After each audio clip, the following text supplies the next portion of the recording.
How to remove and reinstall the burn tube on a US1269E.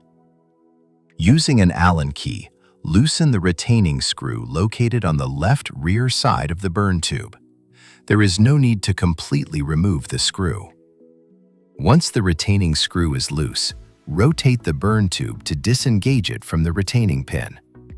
The burn tube can then be lifted out of the stove. Inspect the burn tube before reinstalling it. The row of secondary air holes should face toward the front of the stove, and the single retaining hole is located on the back side of the tube.